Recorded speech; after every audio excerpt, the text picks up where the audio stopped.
Now at 6, a Fairland, Oklahoma 5-year-old is in the hospital with a gunshot wound, while investigators believe the shooting was an accident. Plus, gridlock in Jeff City as lawmakers debate a new congressional map. And one person's trash is another's healthy soil. How some Columbus, Kansas students are working to spread the word about composting. The 4 states' most watched news starts now. A 5-year-old Fairland, Oklahoma boy is in the hospital with a gunshot wound. This is KOAM News at 6. The Ottawa County Sheriff's Office says this morning a 16-year-old boy was shooting at dogs that had been bothering his family's livestock. A shot missed the dogs and went into a house. Investigators say that bullet hit the 5-year-old boy who was in bed at the time. Sheriff's Office says it was an accident and the teenager and his family are cooperating in the investigation. If he wouldn't have came forward, then it would have been a whole lot harder. We would have had to figure out the trajectory of it and just try to start talking to people to see who may be shot at the dog, but we don't have to do that today. Sheriff's Office says it will not release any names. At last report, that 5-year-old victim was in stable condition. Weather-wise, another nice day today. Doug Heddy.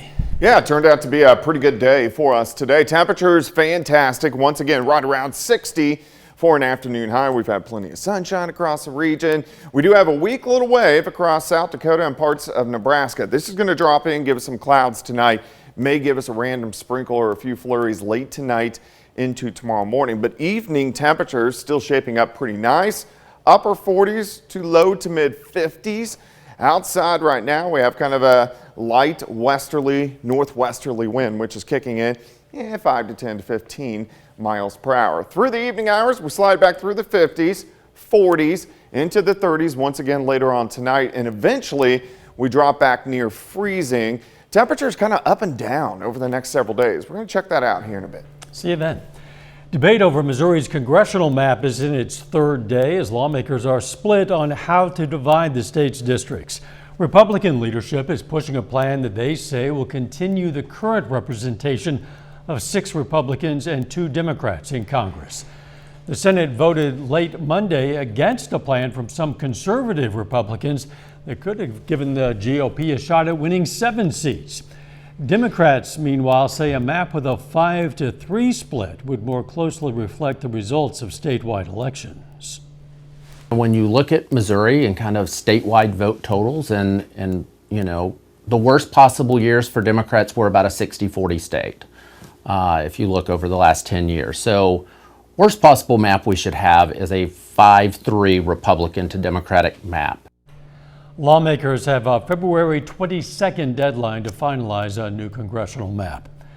The Drug Enforcement Administration announces a new initiative aimed at combating drug-related crime and overdoses in Missouri and Arkansas. Noah Tucker reports on what's led to the efforts. Over 1 year ago, Boone County had one of the largest drug busts in county history, seizing over $1 million in marijuana and weapons. Despite that, drugs continue to be a growing problem in the area. It's a huge issue. It's a huge issue here in Arkansas, you know, and more so for us in Boone County, and it ruins people's lives. A large portion of inmates currently in Boone County have a history of substance abuse. It could be prescription, it could be cocaine, heroin, marijuana, it could be a lot of different things, but about 63% of them in the jail are dependent on some type of narcotic or alcohol or something. Starting to see that meth is huge and has been in northwest Arkansas for a while. We're starting to see heroin, fentanyl, in pretty big numbers. And with similar trends being seen nationwide, the DEA has started a new initiative to track down drug-related crimes on multiple levels. Obviously, every little bit helps. As we always say, if we can help one person, it was worth the effort. The DEA is working with local law enforcement to track down drug networks and decrease homicide numbers that have increased 30% since 2020. Will we ever beat it? No, I don't think that's possible, but we do make things better, and that's our ultimate goal. DEA Administrator Ann Milgram says the goal is to simply create safer and healthier communities through this initiative, which went into effect on February 1st. The EPA is hosting an online public session to outline plans for a Superfund cleanup process in Weir, Kansas. The meeting is tomorrow from 6 to 7 p.m. You can find a link to the meeting on our website. If you don't have internet access, you can view the meeting at the Weir Public Library on East Main. There's a new partnership between law enforcement agencies in northeastern Oklahoma. The Quapaw Nation and 6 state and local agencies, including Miami Police and the Ottawa County Sheriff's Department, signed a cross-deputization agreement. The agreement allows local law enforcement to assist tribal marshals within reservation boundaries. Oaths that everyone took, that was a swearing to abide and attest by Quapaw Nation law. And so whenever law enforcement agencies come into the Quapaw Nation reservation, they're going to administer Quapaw Nation law. They're going to administer justice under the Quapaw Nation laws. The signing ceremony was at the tribe's Quixota Center. Still ahead, all aboard. We'll tell you what a new bus means for the Neosho School District, but first. 2 Columbus High School seniors are helping to launch a program to get composting into their communities. I'm Bronte Sorotsky with those details. Hello.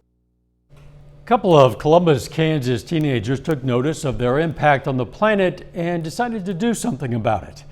KOAM's Bronte Sorotsky tells us about the effort of the Columbus High School seniors to bring composting to their school and community. We all took up new hobbies at the start of the pandemic. For Columbus High School seniors Emily Welch and Casey Soper, that was composting. In March, when everything shut down, I kind of had more time to think about what all I was doing with my life. And I was like, well, what if I decided to reduce my carbon footprint? I got really bored and had food scraps. So I kind of got sick of throwing them away because they smelled bad. And I was like, what can I do with this? So the internet is really helpful. And it told me that if I just put it all together and let it decompose, then eventually I would have dirt, which is in soil, which is really fancy science. The two not only gained an interest in composting, but saw a need for it in their community. So they got to work. We have a project-based learning class, and I decided to join that class, and it gave me more time to think about this and more time to plan it out. I had everything planned out, and then it turns out the K-State Extension Office, they had a grant already in place to do this. So everything kind of just fell into place. And their idea has come to life with a composting site. The way the composting bin works is like this. First, open up the bin. Now the food is inside, push these 2 levers back, the food falls down here. You crank this lever, and then in 6 months, open this up, and you'll have soil. It takes out unnecessary things in the trash. So you don't have to throw away as much trash. So if you throw away an apple core in the trash, it's probably gonna smell bad, and it won't break down in the trash bag when you throw it in the landfill. So it just takes up space. And with more of these sites in the area, these two say they're glad they can help out more than just their community. Lots of hobbies can help the environment. So it was really nice to find something that I could do that would benefit me and the community and the earth as a whole. In Columbus, Bronte Sorotsky, KOAM News. 2 seniors said they plan to start an on-campus club so more students can participate. The Neosho School District is the proud new owner of a new school bus. It's a Type A bus. Right off the bat, you can tell it's smaller, and that little footprint has some benefits for the district and its students. Overall, I think the kids are really going to enjoy it. Like I said, for smaller kids, it's less intimidating for them. For the bus drivers trying to get in and out around some of the smaller subdivisions, the buses are going to be easier to turn around and maneuver within those subdivisions. And overall, we're just looking for a good experience for the kids.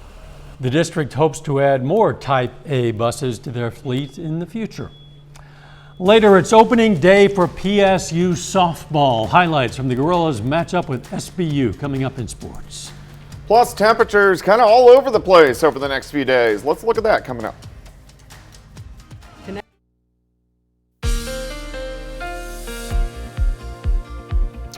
Well, it turned out to be another nice day for us today. Pretty good Wednesday outside. Temperatures right around 60 during the afternoon.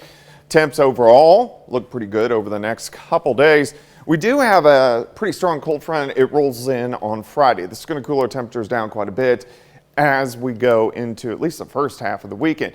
We warm right back up early next week.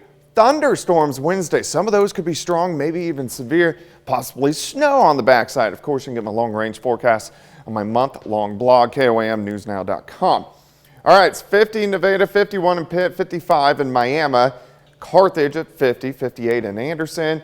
On the Kansas side, Chanute at 56, 53 in Neosho, Independence 57 degrees. So temperatures still pretty good.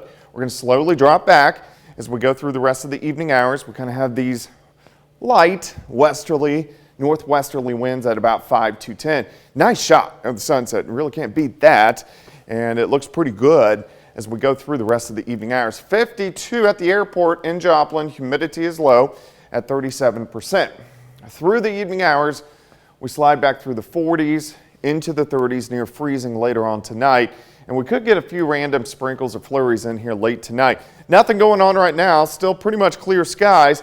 But just to our north and to our west, we have a fast-moving, weak little wave. Here's South Dakota and Nebraska. This is going to lose a lot of its moisture as it heads toward us, but it will increase our clouds later on tonight, and still a little bit of moisture left in that wave. But if we look out toward the west, you can see our jet streams out of the northwest. So we keep getting these waves way up in Canada, and they drop in. They're not strong, but we're going to see several of them as we go through the next few days. Let's break it down. Let's go through the overnight hours tonight. Clouds increase.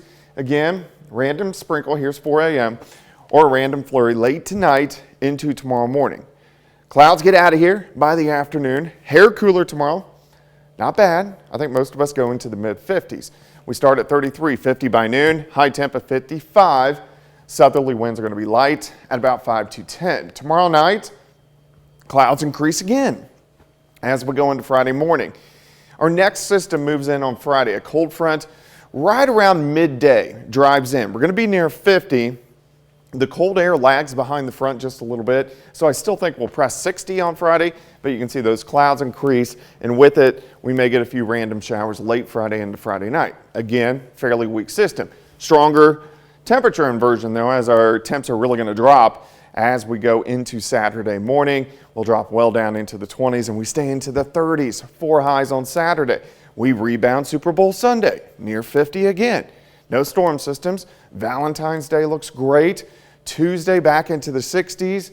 Wednesday, thunderstorms. Some of these could be strong, and then we'll have to see as the colder air works in if we tap into a little bit of light snow by the time we head into Thursday. That's our next bigger system. Until then, just kind of up and down over the next several days. All right, 55 tomorrow. Let's go 60 on Friday. Only 36 on Saturday. Back to 50 on Sunday. 60 on Valentine's Day. Good chance for thunderstorms next Wednesday. And we'll know more about that as we get closer to next still Wednesday. a week away. Thanks, Doug. A group of St. Louis firefighters happened to be in the right place at the right time yesterday when their routine training exercise turned into an icy rescue mission. The 13 men and 2 women were reviewing all the do's, don'ts, and safety moves in the event of an ice rescue. But then, out of the blue, a deputy chief saw 2 boys, ages 15 and 17, run across an icy part of the lake and then fall into the frigid water. The firefighters immediately put on thick rubber suits, grabbed ropes, and jumped into the lake to rescue the boys. One of them was floating in some broken ice, and the other one was struggling. I have a rope tethered to me, and I can take that rope and wrap it around the victim. Paramedics rushed the boys to a hospital where they were checked out. They're both expected to be okay. Coming up in sports, 3 Southeast Kansas football standouts signed to continue their careers at the next level, including 2 in the MIAA.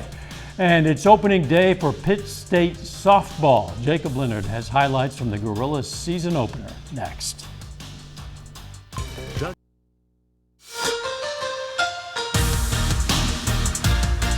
today is opening day for Pittsburgh State softball. The Gorillas are at home this afternoon, kicking off their schedule with a doubleheader against Southwest Baptist. Pittsburgh State entering their first season under head coach Jenny Fuller. Bottom of the first, second and third for Maddie Szymanski. One hops the wall, scores Taylor Lambert and Paxton Hayes. Gorillas take their first lead. Same inning, Kiana Pellegrino fights it off. Look at the spin on this thing. Szymanski scores. Pellegrino would homer in the game later.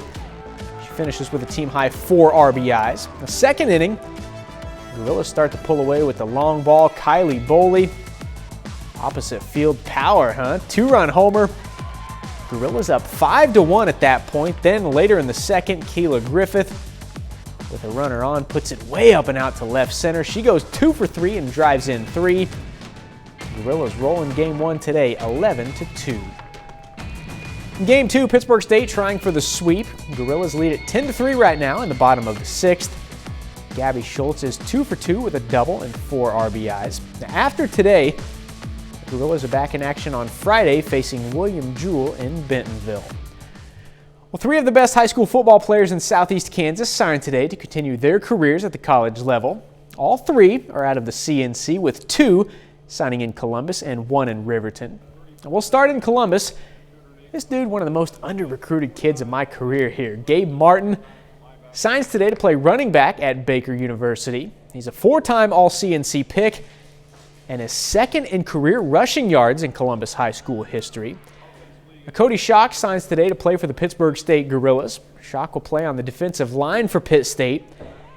He's a 4-year starter for Columbus, a 2022 Kansas Shrine Bowl selection, and was first-team All-State as a senior for the Titans. It really just stood out to me because they really brought me in and made me feel like it was a family, and it just really the family aspect of everyone, and everyone brought me in like I was just another player, so that's what really brought me to it. Baker felt like home when I first got there, and they win ball games. They're the most winningest program in NAIA, and I really like to win, so that's a big reason why I went there. Coach Burns said I feel like I was a little under-recruited. I have things to prove to people, and I'm looking forward to proving people wrong. To Riverton now, senior Derek Larison signs today to play football at Northeastern State in Tahlequah, Oklahoma. He'll play linebacker for the Riverhawks. Larison, just one of the best all-around athletes we have here. He's a 2-time All-State football player, a state champion in powerlifting, and finished 8th at state in javelin last spring. Everything felt like normal. Loved the coaches, the people, everyone around me. I just felt like it was the place to be. I've been able to meet a few of the players. There's one kid from Baxter who's already in there, and other than that, I'm the only Kansas kid that has signed this year, so that's kind of cool. I'm kind of be the person that represents Kansas at that school. My first goal is just to kind of get on the field by next year, start playing as a freshman, and kind of see where that goes, hopefully build up and be a really good player in the future. And that's a look at sports. We're back after this. Take time now to honor a local veteran. Sergeant Danny Thompson served in the U.S. Air Force. He's from Chanute, Kansas, and we are proud to salute Sergeant Danny Thompson, tonight's 4th state hero. Jordan Abbey joins us now with a look at what's coming up tonight on KOAM News at 9 on Fox 14. Tonight at 9, we're going to hear about New York and some other states dropping some of their indoor mask mandates. Also, parents frustrated over students being suspended for refusing to wear masks, but there are no suspensions for other things like bullying. And the Freedom Convoy making its way to the U.S.-Canada border. That and much more tonight. KOAM News at 9 on Fox 14. Jordan, thanks. Nice weather continues, Doug. Yeah, it looks pretty good. We may get a random sprinkle, a random flurry late tonight, but temperatures right back up to 55 for us tomorrow. 60 on Friday, a few showers late. Quite a bit cooler Saturday, back to 50, Super Bowl Sunday, 60 on Valentine's Day. So a little bit of a roller coaster ride the next few days. Yeah, roller coaster ride, but mostly high. Final sports notes. This is one of my favorite sporting events of the year. The Crosstown Throwdown tonight at Pittsburgh High School. Frontenac Wrestling against Pittsburgh Wrestling. We'll have those highlights in the post-match reaction right here tonight at 10. The Crosstown Throwdown is a great name for that. It is. Thanks for joining us. We'll see you right back here for KOAM News at 10. Let's make it a great evening.